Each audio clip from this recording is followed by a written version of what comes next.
morning, America. President Trump, his war of words with Mexico escalates overnight over that promise to build a wall. I'm talking about a wall that's got to be, like, serious. As Mexico's president's big meeting in the U.S. is canceled, backlash grows over who and how the wall will be paid for. And today, hundreds of thousands of protesters descending on Washington for the March for Life. Also breaking overnight, a plane's engine igniting. We are declaring emergency. We have a right engine fire. The United flight forced to make an emergency landing in Nashville. Firefighters rushing to the scene. The terrifying hotel blaze, flames shooting out of the roof of a Florida Marriott filled with guests, forcing the building to evacuate what sparked the fire and the quick response overnight. And these sisters are doing it for themselves. Venus and Serena Williams about to go head-to-head in the Australian Open Finals. She's my toughest opponent. Everyone has their moment in the sun. Both of them on the verge of history. Serena playing for the most singles titles ever for a woman, only Venus standing in her way. Game on in this epic sibling showdown. Live in Times Square, this is GMA. With Robin Roberts, George Stephanopoulos, and Michael Strahan. Sisters are doing it for themselves. Sister Act. Great to have David here. It's been great to be here. Slow week. Nothing else going on. But how about this epic battle coming up with the Williams sisters? Can't wait for that. Right? Back in action. And I love what Venus said about Serena. Tough talk about her opponent, but then she said she's super awesome. So yeah, can't wait for that. Also, a big week for the president, too, here, and another busy day. Overnight headlines coming in right now. And, you know, President Trump, he also took his first flight on Air Force One, and he gave the press a rare look inside the Oval Office in the sky. Beautiful. How many hotels does Great plane. 1,000? Really beautiful. But this is a very special plane for a lot of reasons. Can last 12 hours. Outside of just As we said, it's been a busy first full week for the president. And this morning, a Kremlin spokesman confirms that President Trump and President Putin will speak tomorrow. And there is a question about a phone call the president made to the National Park Service after the inauguration. But let's start with Cecilia Vega on the escalating war of words with Mexico. Good morning, Cecilia. Yeah, Robin, good morning to you. This is, of course, all about that wall. The U.S. and Mexico, one of our most important allies and trading partners, at a standoff this morning. But as one foreign leader cancels a visit to the White House today, another one is headed here. Despite a potential diplomacy disaster with America's neighbor to the south, President Trump overnight offering strong words about his plans to build that wall. I'm talking about a real wall. I'm talking about a wall that's got to be, like, serious. And even that, of course, you'll have people violate it, but we'll have people waiting for them when they do. In an interview with Fox News, the president not backing down. Look, the wall is necessary. That's not just politics. And yet it is good for the heart of the nation in a certain way because people want protection, and a wall protects. But this morning, the White House seems to be uncertain over ideas about how to pay for that wall. Press Secretary Sean Spicer first telling reporters aboard Air Force One the president is considering a hefty 20% tax on goods imported from Mexico, part of a proposed tax overhaul. We can do $10 billion a year and easily pay for the wall just through that mechanism alone. Republicans and Democrats outraged, fearing the cost might be passed on to American consumers. Senator Lindsey Graham even tweeting, any policy proposal which drives up cost of Corona, tequila, or margaritas is a big-time bad idea. Mucho sad. The White House forced to clarify, saying the tax was just one way the wall could be paid for. I've said many times that the American people will not pay for the wall. And I've made that clear to the government of Mexico. Mexico's president not happy. He abruptly backed out of next week's visit to the U.S. Trump telling Republican lawmakers in Philadelphia the cancellation was mutual. Unless Mexico is going to treat the United States fairly, with respect, such a meeting would be fruitless. But Mexico's president took to Twitter saying he canceled the meeting. And UK Prime Minister Theresa May is headed here to the White House today. This is, of course, President Trump's first meeting with a foreign leader since he took office. And some of his comments on torture and America First are putting May in a very difficult position. Robin, all eyes on that press conference here at the White House later today. And we will, of course, carry it here on ABC Live. And there's also been a lot of talk about the so-called sanctuary cities. And it appears that the mayor in Miami is going to follow through with what the White House wants. Yeah, this is, of course, in response to the president's plan to gut funding to sanctuary cities. The mayor of Miami-Dade ordering that prisons, county jails there comply with federal immigration requests. That's something they haven't been doing, and that would effectively gut the sanctuary city program there. The president called this a strong move. Robin. All right, Cecilia, thank you. Well, Robin, it's been exactly 1 week since President Trump took office. Let's bring in our chief White House correspondent, Jonathan Karl. And John, we learned overnight about a phone call between President Trump and the acting director of the National Park Service to talk about the inaugural crowd. But you know, we asked the president about that moment when reporters were summoned into the briefing room and told that this was the largest audience to witness an inauguration, period. I am curious about the first full day here at the White House, choosing to send the press secretary out into the briefing room, summoning reporters to talk about the inaugural crowd size. Does that send a message to the American people that that's more important than some of the very pressing issues? Part of my whole victory was that the men and women of this country who have been forgotten will never be forgotten again. Part of that is when they try and demean me unfairly, because we had a massive crowd of people. We had a crowd. I looked over that sea of people, and I said to myself, wow. And John, now we've learned of a phone call between the president and that acting director at the National Park Service?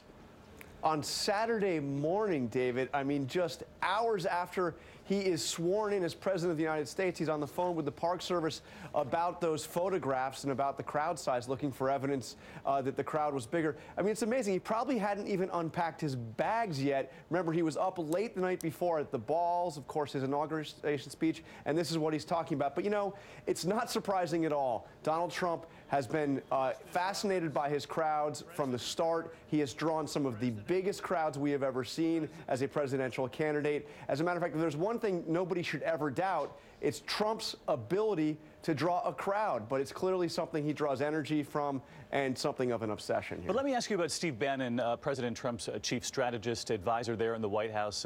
He talked yesterday pretty angry. Yes, no doubt. Talking to the New York Times, talking about the press as if it's as an opposition party. It's not the Democrats, it's the press that is our opposition, suggesting that the press should keep their mouth shut.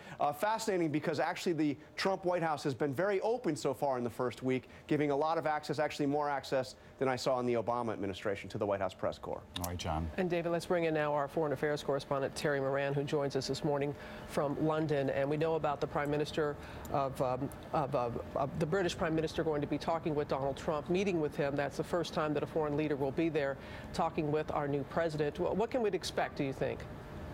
Well, the whole world's going to be watching that meeting, Robin. It is President Trump's diplomatic debut, and they're world leaders looking for clues about how to deal with a guy they don't know or understand. We expect Prime Minister Theresa May to remind President Trump of that close history that the U.S. and Great Britain share. She's also looking for a trade deal after British voters chose to leave the European Union. But she's also under tremendous pressure to stand up to President Trump on the issue of torture and some of the rest of his agenda. And she will be speaking for many people throughout America's traditional allies when she does that. And Terry, the Kremlin has confirmed that President Putin will be talking to President Trump on the phone on Saturday. What do you make of that?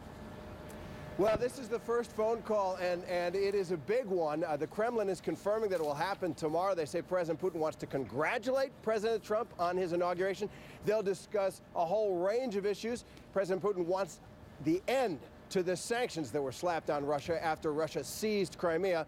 And President Trump, he says he wants help in fighting ISIS and Islamic extremism and reducing nuclear weapons. So they got a lot to talk about, and this apparently will be the first time they've ever spoken. All right, Terry. Robin? It'll be fascinating to watch that today, Robin, the two of them side by side. But in the meantime, that March for Life, we're going to take a live look this morning at the stage they're set in Washington, D.C., where speakers will gather to protest abortion. Vice President Mike Pence is expected to address the rally today, and ABC's Mary Bruce is live at the National Mall this morning with more for us. Hey, Mary.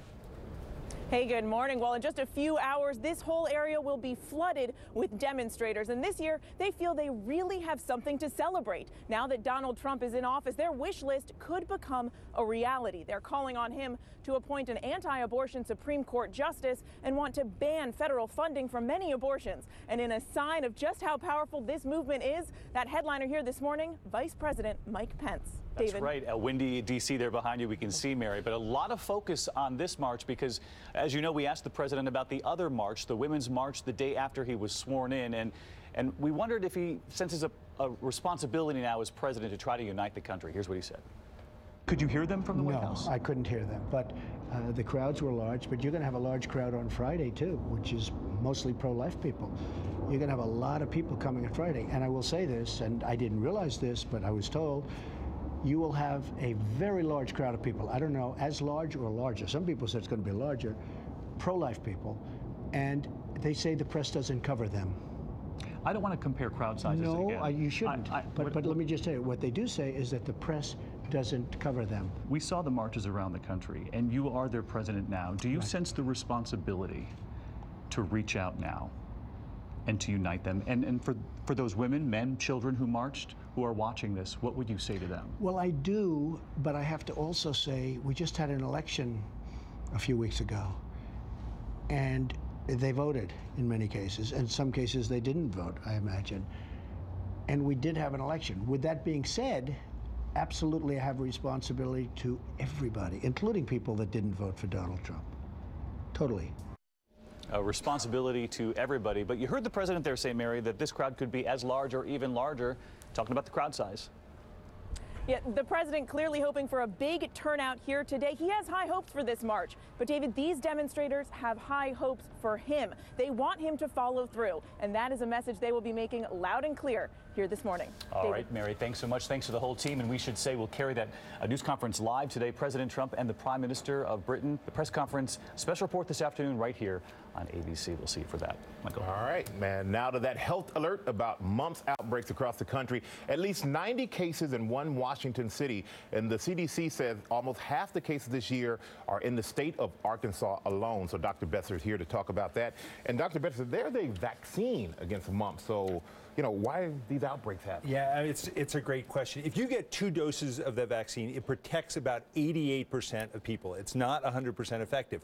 1 dose, only 78%. So over time, there's a group of people that builds up who are at risk of this vaccine. And you tend to see these outbreaks in crowded places, schools, places where people are living closely and can share viruses. Well, you know, the number of cases have gone 5-fold between 2015 and 2016. Yeah. But why is that as well? Yeah, so in 2016, there were more than 5,000 cases. 2015, about 1,000 cases. And you look at some of these other years, look at the chart, they're in the hundreds. And so people are wondering, and there's a number of theories. One is that the virus may be changing, so that maybe the vaccine isn't as good as a match. The other is as people get older, their immunity goes down. And then a third is that maybe doctors aren't storing the vaccine properly. It has to be kept cold before you give it, and if they don't, it could be less effective, but they haven't sorted that out. And remind us, why should we worry about the mumps? Well, I mean, for most people, it's an annoyance, it's fever, it's body aches, it's swelling of your jaw. If you get it when you're older, you're at risk of getting meningitis or encephalitis, some swelling of the brain,